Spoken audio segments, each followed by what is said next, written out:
ke video yang kedua, masih tentang perguruan tinggi karena banyak yang request ya tentang perguruan tinggi, terkenal banget. Pokoknya bicara tentang masa depan kalian itu asik. Nah, untuk yang sekarang itu adalah tahapan-tahapan masuk ke perguruan tinggi. Kalau kemarin kita pengenalan tentang universitas, terus institut, terus politeknik, terus sarjana itu apa sih, diploma itu apa sih. Nah, kalau kalian masih bingung tentang perbedaan itu, ya berarti silahkan diputar balik ya yang video yang sebelumnya. Untuk yang selanjutnya, saya akan menjelaskan untuk seleksi masuk. Nah, biasanya ini sebagai apa ya, kata-kata momok bagi kalian karena seleksi masuk itu persaingannya ketat, soal-soalnya wah dan yang lain-lain. Maka dari itu silakan dipersiapkan sekarang. Nah, yang pertama adalah seleksi masuk yang dia diselenggarakan oleh sebentar ya.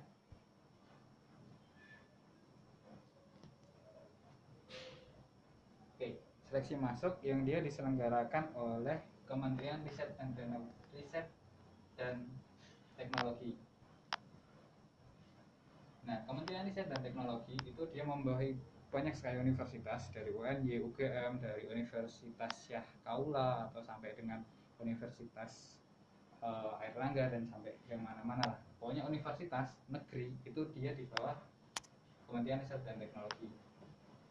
Oke. Ya walaupun swasta juga masuk di sini sih, tapi kita bahas yang tentang negeri dulu ya. Nah, untuk Kementerian Riset dan Teknologi, contohnya UGM, UNY itu ada 3 tahap kalian bisa masuk ke sana. Yang pertama adalah tahap SNMPTN. Nah, SNMPTN bisa dianggap juga kalau dulu itu jalur undangan. Kenapa bisa disebut jalur undangan? Karena ini jalur yang bisa dianggap enak tapi juga riskan. Kalian tidak perlu tes, kalian tidak perlu ngeluarin uang untuk pendaftaran, kalian tinggal input, pengumuman keterima, oke jadi mahasiswa, selesai kan? Nah, enak banget sebenarnya. Tapi ini adalah jalur yang sulit dan sangat terjal. Kenapa? Ya, yang namanya jalur seleksi ini seluruh Indonesia, dan nilai-nilai kita juga dibandingkan nggak cuma untuk SMA Abu Bakar ya, tapi juga untuk kita disaingkan dengan SMA 1 Teladan, SMA di Jakarta, SMA di Bandung dan yang lain-lain. Jadi ini persiapan banget. Nah, untuk SNMPTN dia untuk seleksinya pakai apa? Pakai nilai. Nah, nilai apa aja Ustaz? Nah, nilai dari semester 1 sampai dengan semester 6 untuk pelajaran yang pertama MTK, bahasa Indonesia, bahasa Inggris. 3 ya, ada 3 lagi, yaitu fisika, biologi, kimia. Kalau untuk IPS berarti geo, sosio, sama eko. Jadi 6 ya.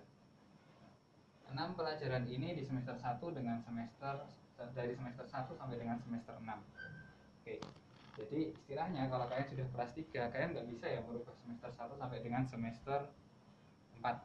Yang kalian bisa ubah, oh maaf, ini saya ralat. Semester 1 sampai dengan semester 5.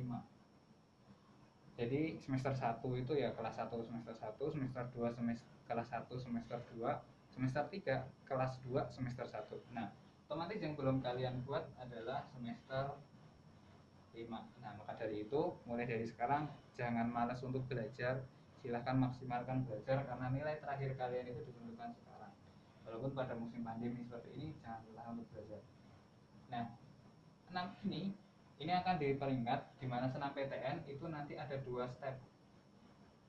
Step yang pertama adalah pemeringkatan dari sekolah.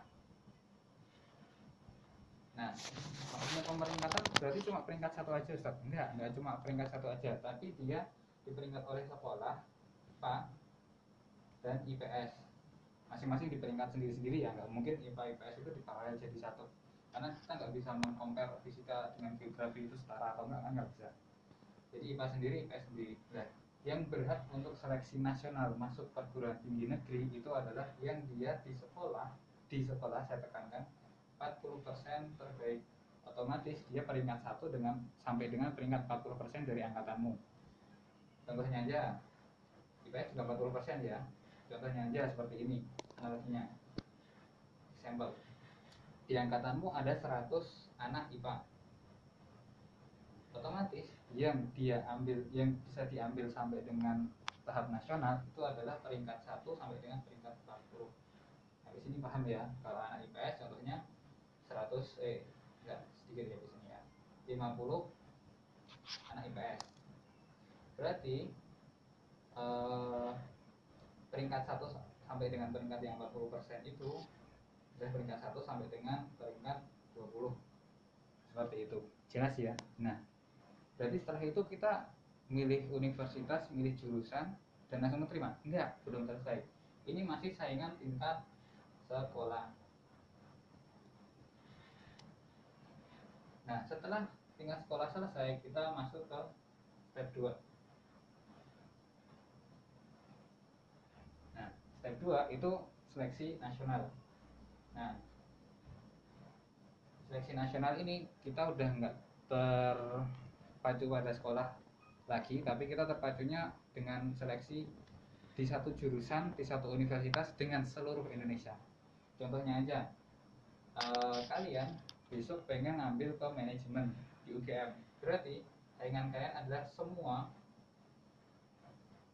siswa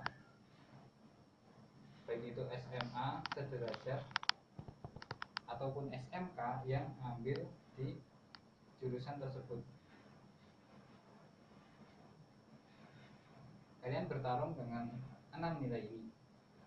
Nah, bertarung merebutkan, kalau yang SNMPTN biasanya kuotanya sedikit, bener-bener sangat sedikit. Contohnya aja untuk manajemen atau mungkin ilmu ekonomi di UNY aja, dia seluruh Indonesia, se-Indo, mungkin sekitar 10 sampai dengan 20 kursi.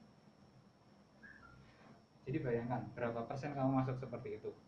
Nah, ketika kamu melihat realitas seperti ini, silahkan berpikir logis. Saya tekankan jangan terlalu tinggi-tinggi banget, berpikirlah logis. Contohnya, Ustaz, saya itu nilai biologinya rata-rata 7, tapi saya pengen kedokteran. Masuk nggak? Ya, logikanya seperti apa? Masuk apa enggak? Kalian bisa menjawab sendiri. Nah, itu berpikir logis.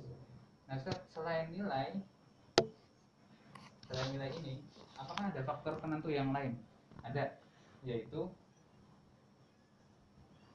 kalian ketika pendaftaran akan ada kolom, di mana kolom itu kalian harus mengupload sertifikat.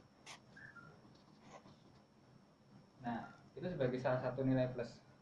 Nah, terus berapa persen kemungkinan kita akan lebih baik daripada tidak mengupload sertifikat?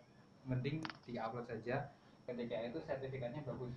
Karena space 0,1 nilai aja itu bisa menaikkan peringkatmu sampai jauh. Jadi silakan yang sampai sekarang punya banyak sertifikat jangan dihilangkan, silakan dikoleksi, terus nanti silakan di-scan. Apalagi ini sertifikat juara. Nah, itu akan ada nilai plusnya. Seperti itu. Nah, untuk SNMPTN di sini kalian gratis ya. Tidak perlu bayar. Jadi enak bener, gratis. Tidak perlu bayar, tinggal upload. Tapi endingnya keterima atau enggak tergantung pilihan realistis atau tidak. Seperti itu. Nah, seperti ini jelas ya. Kalau tidak jelas silahkan komen. Kita lanjut ke seleksi yang kedua.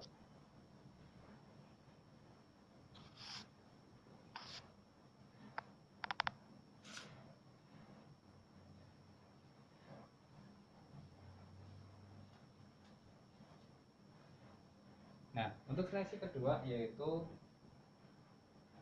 UTBK SBMPTN. Nah, UTBK atau ujian tulis berbasis komputer. Berarti besok kalian mengerjakannya pakai komputer. Seleksi bersama masuk perguruan tinggi negeri. Jadi nggak ada yang ujian tulis ya. Sekarang udah komputer based semua. Nah, untuk UTBK SBMPTN itu yang pertama yang bisa mengikuti adalah kalian yang lulus, terus setelah itu alumni maksimal lulus 3 tahun setelah kalian. Terus yang ketiga adalah SMK JLL lah, yang sederajat dengan kalian. Itu untuk UTBK SBMPTN. Jadi saingan kalian akan lebih banyak daripada untuk SNMPTN. Tapi tenang, untuk SBMPTN itu kuotanya biasanya hampir sekitar 40-50% dari daya tampung. Maksudnya 40-50% dari daya tampung. Contohnya Fakultas Psikologi UGM dia untuk tahun depan akan membuka 100 mahasiswa. Nah, 20 mahasiswa dari SNMPTN, 40 mahasiswa dari SBMPTN, dan sisanya dari Mandiri. Seperti itulah prosentasenya. Itu contoh. Dan nanti akan beda-beda kebijakannya, akan ada sosialisasi lebih lanjut. Nah, untuk UTBK SBMPTN ini dia kalian fee-nya pembayarannya adalah sekitar 200.000.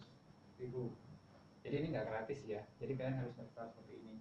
Nah, ujiannya berapa kali? Setiap tahun itu beda-beda. Dulu pernah 2 kali, sekarang 1 kali. Nah, ada kemungkinan besok karena penelitian dari Prof Budi dia itu untuk penyelenggara untuk SBMPTN tidak ada beda antara 2 kali tes atau 1 kali tes. Kemungkinan tahun depan cuma 1 kali tes. Nah, 1 kali tes, di mana 1 kali tes itu kalian ada materi 2 ya, TPA dan skolastik. Nah, TPA itu nanti kayak pelajaran-pelajaran lah, TK, CLL lah, seperti itu. Nah, terus skolastik itu lebih ke kesiapan. Jadi skolastik itu nama bahasa lainnya itu tes kesiapan kalian. Contohnya nanti ada psikotes atau ruang, CLL. Nah, ada yang kemarin tanya, Ustaz, bukannya sekarang itu cuma skolastik saja ya? Apakah besok bakalan ada TPA? Kemungkinan ada kalau pandemi sudah berkurang, karena memang kalau cuma skolastik saja kemungkinan nggak bisa mengukur secara valid kalian akan masuk di sana atau enggak, seperti itu. Nah, untuk yang selanjutnya, untuk SBMPTN, UTBK SBMPTN ini tidak ada sertifikat. Jadi kalian murni bertarung dengan ujian, seperti itu. Nah, sampai sini sudah paham ya? Oh iya, untuk UTBK SBMPTN untuk lokasi tempat kalian bebas milih.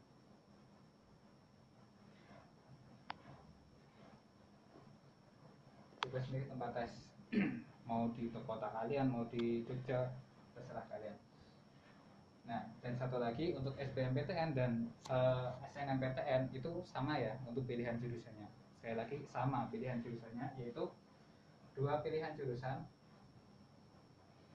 Kalau sekarang bahasanya departemen, 2 pilihan departemen, di mana 2 pilihan ini yang pertama boleh 1 univ atau boleh 2 univ.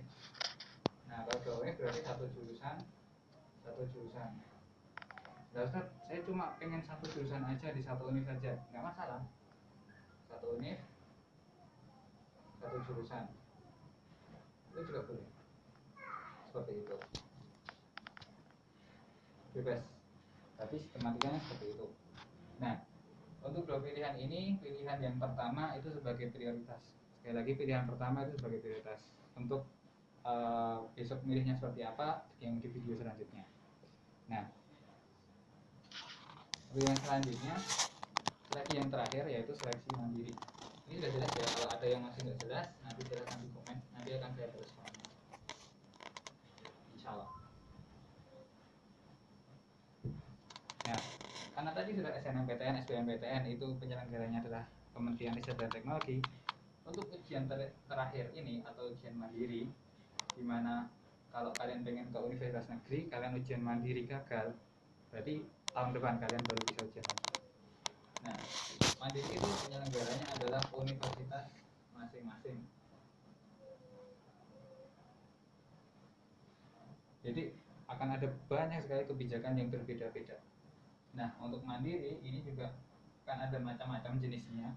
Biasanya yang secara umum ya universitas itu melaksanakan ujian mandiri. Yang pertama adalah ujian mandiri berbasis prestasi. Jadi bagi kalian yang punya prestasi apa, baik itu kabupaten atau daerah, nanti akan beda-beda untuk universitas menyelenggarakannya. Contohnya untuk prestasi ini UGM, kita example ambil UGM ya, itu bukan jalur prestasi khusus untuk yang juara minimal 2 provinsi, kabupaten nggak dianggap. Nah, beda dengan UNJ kabupaten juga dianggap. Nah, prestasi juga kalian kalau punya hafalan 30 juz juga itu juga prestasi.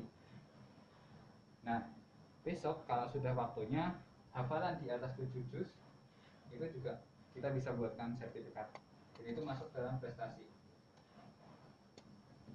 Nah, itu yang pertama, jalur prestasi. Prestasi nggak punya prestasi, oke, kita pakai jalur yang kedua. Jalur yang kedua yaitu jalur nilai SBM. Jadi bagi kalian yang males SBMPTN, saya sarankan tetap ikut. Kenapa? Karena mandiri kadang dia untuk pendaftaran dan yang lain-lainnya itu masuk ke akun SBM. Jadi di beberapa tahun yang lalu ada alumni kalian yang tanya, Ustaz, saya nggak ikut SBM, saya pengen ikut mandiri tapi kok nggak bisa ya. Saya tanya, kalau kamu nggak ikut SBM, biasanya akun yang username kamu tidak bisa masuk ke mandiri. Ada beberapa universitas yang menerapkan seperti itu. Nah, dan terus untuk yang terakhir yaitu biasanya ujian tulis atau ujian berbasis komputer. Nah, ini biasanya hampir sama kayak SBMPTN, tapi ini akan macam-macam untuk jenisnya. Contohnya kalau untuk UGM atau UNY cuma ujian tulis berbasis komputer itu ABC aja. Kalau untuk UI mungkin ada nanti penulisan esai atau mungkin ada yang dia harus menulis, contohnya IPB menulis tentang pertanian, ya, terus untuk jurusan itu dan lain-lain. Nah, mungkin itu. Kalau ada yang tanyakan bisa tanyakan di bawah. Oh ya, sama satu lagi yang terakhir. Untuk mandiri itu pilihannya beda-beda.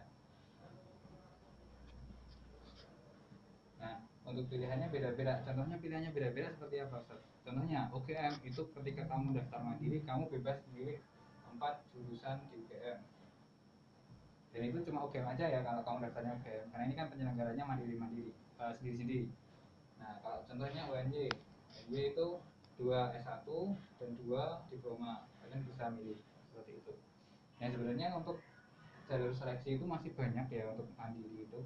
Nah, karena waktunya sudah terlalu lama dan mungkin kalian sudah mengantuk-ngantuk. Nah, kita cukupkan untuk video kali ini. Insya Allah kalau ada kesempatan kita lanjut ke video seleksi yang selanjutnya. Karena banyak universitas negeri yang seleksinya juga beda-beda. Kita akan jelaskan lagi. Oke, dan besok insya Allah kalau kita masih ada waktu akan saya jelaskan secara teknis. Kita akan langsung browsing ke internet bagaimana cara mendaftarnya dan yang lain-lain. Ya, setidaknya untuk pengenalan untuk kalian lah, biar besok nggak kaget. Cukup sekian. Kalau ada pertanyaan silahkan di komen. Assalamualaikum warahmatullahi wabarakatuh.